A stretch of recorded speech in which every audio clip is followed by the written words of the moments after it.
Hello friends, இன்றைக்கி நம்ம காடை முட்டை வச்சு ஒரு சூப்பரான ஸ்நாக்ஸு செய்ய போகிறோம். வழக்கமாக நம்ம முட்டையை செஞ்சு சாப்பிட்ற மாதிரி இல்லாமல் இந்த மாதிரி டிஃப்ரெண்ட்டாக செஞ்சு கொடுக்கும்போது குழந்தைங்க இதை இன்னும் விரும்பி சாப்பிடுவாங்க. வாங்க ஃப்ரெண்ட்ஸ், இதை நம்ம எப்படி செய்யலான்னு பார்க்கலாம். ஃப்ரெண்ட்ஸ், இந்த ஸ்நாக்ஸ் செய்கிறதுக்கு நமக்கு 2 முக்கியமான இன்க்ரீடியன்ட்ஸு. ஒன்று காடை முட்டை, இன்னொன்று ப்ளைன் நூடுல்ஸ். இந்த நூடுல்ஸை நம்ம அவிக்கக்கூடாது. நம்ம நீரில் ஊற வச்சு ஒரு 10 நிமிஷம் ஊற வச்சு இது மாதிரி எடுத்து தனியாக வச்சுக்கணும். ஃப்ரெண்ட்ஸ், இப்போ காடை முட்டையை நம்ம வேக வைக்க போகிறோம். இந்த அளவுக்கு சூடான தண்ணியில் நம்ம வேக வைக்க போகிறோம். ஒரு 5 நிமிஷம் தான் அதில் வேக வைக்கணும்.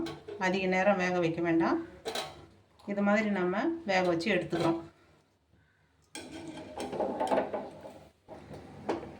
ஃப்ரெண்ட்ஸ், இப்போ நமக்கு ஒரு 5 நிமிஷம் வேக வச்சாச்சு. இதை நம்ம இப்போ எடுத்துடலாம். இதை எடுத்து நம்ம நார்மல் வாட்டரில் இதை போட்டு ஒரு 2 நிமிஷம் கழித்து இதை நம்ம இதோடைய ஓடு உரிக்கிறதுக்காக நம்ம இதை மாதிரி பண்ணுறோம்.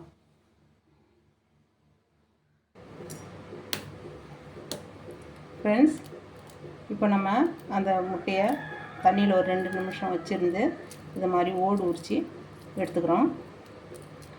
ஃப்ரெண்ட்ஸ், இங்கே பாண்டிச்சேரியில் இந்த காடை முட்டை 100 ரூபாய்க்கு 20 முட்டைங்க கிடைக்கிது. உங்கள் ஊரில் இந்த முட்டை எந்த ரேட்டுக்கு கிடைக்கிது அப்படின்னு எங்களுக்கு நம்ம எல்லோரும் தெரிஞ்சுக்கிறதுக்கு கமெண்ட்ஸ் பண்ணுங்கள். ஃப்ரெண்ட்ஸ், இது மாதிரி நம்ம தனியாக உரிச்சி எல்லாத்தையும் எடுத்துக்கிறோம். ஃப்ரெண்ட்ஸ், இப்போ எண்ணெய் நல்லா காஞ்சி போச்சு. நம்ம மிதமான தீயில் இந்த மாதிரி உருட்டி வச்ச உருண்டைகளை அதில் ஒன்று ஒன்றா சேர்க்குறோம். தீ மிதமாக்கிக்கலாம். எண்ணெய் நல்லா காஞ்ச மட்டும் போது அதுக்கப்புறம் மிதமான தீயில் நம்ம வறுக்கிறோம், பொரிக்கிறோம்.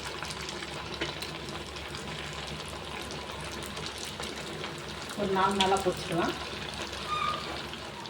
ஃப்ரெண்ட்ஸ், இப்போ வெந்து போச்சு. இந்த அளவுக்கு ஒரு கோல்டன் ப்ரௌனில் நூடுல்ஸ் வந்துடும். நம்ம இப்போ இதை எடுத்துருவோம். அடுத்தது இதே போல் நம்ம கொஞ்சம் கொஞ்சமாக பொரித்து எடுத்துக்கலாம்.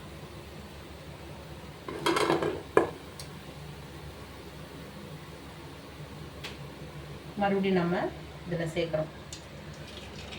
டீ ரொம்ப மிதமாகவே இருக்கட்டும் ஃப்ரெண்ட்ஸ், ரொம்ப ஹீட் வேண்டாம்.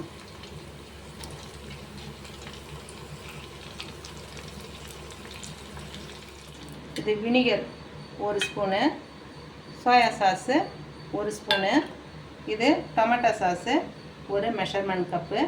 இப்போ நம்ம இந்த 3 ஐட்டத்தை மட்டும் ஒரு 5 ஸ்பூனு எண்ணெயை காய வச்சு அதில் இதை சேர்த்துக்கிறோம். நம்ம கொஞ்சம் ஹீட் பண்ணிக்கிறோம். இப்போ கொஞ்சம் ஃப்ளேம் ஏற்றிக்கிறோம். இது எல்லாத்தையும் ஒன்றாக்கி நம்ம இதை கொஞ்சம் நேரம் கொதிக்க விடுறோம். நல்லா இது கொதிக்கும்போது நம்ம அந்த முட்டையெல்லாம் பொரிச்சு வச்சுருக்க முட்டையெல்லாம் இதில் சேர்க்குறோம். கொஞ்சம் இது நல்லா கொதிக்கணும் ஃப்ரெண்ட்ஸ். கொதித்து வர டைமில் நம்ம அதை சேர்க்குறோம். ஃப்ரெண்ட்ஸ், இது மாதிரி நம்மளுக்கு பபுள்ஸ் மாதிரி வரும். நம்ம அந்த கொதிக்க வச்சது இந்த பபுள்ஸ் மாதிரி வர நேரத்தில் நம்ம இப்போ ரெடி பண்ணி வச்சுருக்க இந்த எக் பால்ஸை அதில் ஆட் பண்ணுறோம். ஆட் பண்ணி கொஞ்சம் நேரம் அந்த சாஸ் எல்லாம் அதில் மிக்ஸ் ஆகிற மாதிரி கொஞ்சம் நேரம் நம்ம அதை பிரட்டி எடுக்கிறோம். அதுவும் பால்ஸ் உடையாமல் பார்த்துக்கணும். அதில் ஃப்ரெண்ட்ஸ், நம்ம செஞ்சுருக்கிற இந்த டிஷ்ஷுக்கு உங்களுக்கு பிடிச்சமான ஒரு பேர் வைங்க ஃப்ரெண்ட்ஸ். ரொம்ப நல்லாயிருக்கும் இந்த டிஷ்ஷு, சாப்பிட்றதுக்கு டிஃப்ரெண்ட்டாகவும் இருக்கும். இதை லைட்டாக நம்ம இப்படி அதை சாஸ் இதில் எல்லா இடத்துலையும் படுற மாதிரி கொஞ்சம் நம்ம இதை பண்ணிக்கணும். இவ்வளோ தான் ஃப்ரெண்ட்ஸ் இந்த டிஷ்ஷு. பாருங்கள், என்ன ஒரு குழந்தைங்களுக்கு பிடிச்ச மாதிரி நமக்கு பிடிச்ச மாதிரி இருக்குது பாருங்கள். இதில் மெயின் டிப்ஸ் என்னென்னா, வேக வைக்கும்போது பொரிக்கும்போது அதிக தீயில் பொரிக்கவே கூடாது. மீடியம் ஃப்ளேமில் தான் பொரிக்கணும். ஃப்ரெண்ட்ஸ், இந்த டிஷ்ஷு எங்கள் வீட்டில் செஞ்சுருக்கோம். சாப்பிடுவாங்க ஃப்ரெண்ட்ஸ். உங்களுக்கு பிடிச்சிருந்தா நீங்கள் உங்கள் இடத்துலேருந்து எனக்கு ஒரு லைக் கொடுங்க. Thank you friends, thank you farmers, thank you so much.